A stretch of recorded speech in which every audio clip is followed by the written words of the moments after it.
इस particular point पे जो शार्प पेन होता है उसको टेनिस एल्बो का पेन बोलते हैं। 2-3 एक्सरसाइज बताऊंगा उसके स्ट्रेंथनिंग के लिए और 2-3 एक्सरसाइज बताऊंगा उस पर्टिकुलर पार्ट को रिकवरी देने के लिए। First you have to take a dumbbell, और चाहो तो उसके घर में कटोरा होता है उसके साथ भी कर सकते हो। इसमें you have to rotate it inside. जैसे मैं इंटरनली रोटेट करना चालू करूँगा आप देखोगे कि यहाँ पे इस पर्टिकुलर पार्ट पे खिंचाव फील होना चालू हो जाएगा, ये मसल एक्टिव हो जाएगी। दूसरी मूवमेंट में you have to go move your dumbbell up and down like this muscle get activated.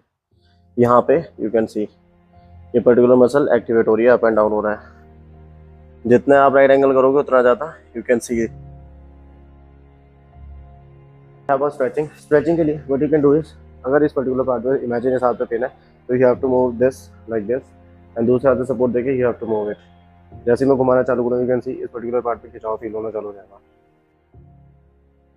सी दिख रहा होगा। तो ज़्यादा नहीं, 2-3 सेकंड के होल्ड के साथ you have to perform.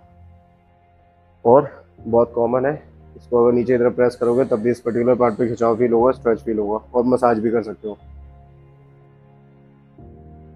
And एक और, अगर डंबल भी नहीं है, हथौड़ा भी नहीं है, स्ट्रेच भी नहीं करना, तो एक चीज़ और कर सकते हो, इस हाथ को ऐसे फोर आर्म को स्ट्रेच करना है और इसको बाहर की तरफ प्रेस करना है, बट मेक श्योर आपके एल्बो मूव ना करो। एल्बो शुड बी लॉक्ड और tucked in towards your body. और यहाँ से इस हाथ से प्रेस करके you have to move out. इसको जैसे ही बाहर की तरफ प्रेस करोगे तो यहाँ पे खिंचाव और स्ट्रेच फील होगा। कमेंट टेनिस एल्बो अगर कुछ भी पर्टिकुलर मूवमेंट समझ आई हो, अच्छी लगी हो, and share this reel to someone जिसने अभी भी जिम चालू करा है एंड आपकी नज़र में उसको ये प्रॉब्लम है।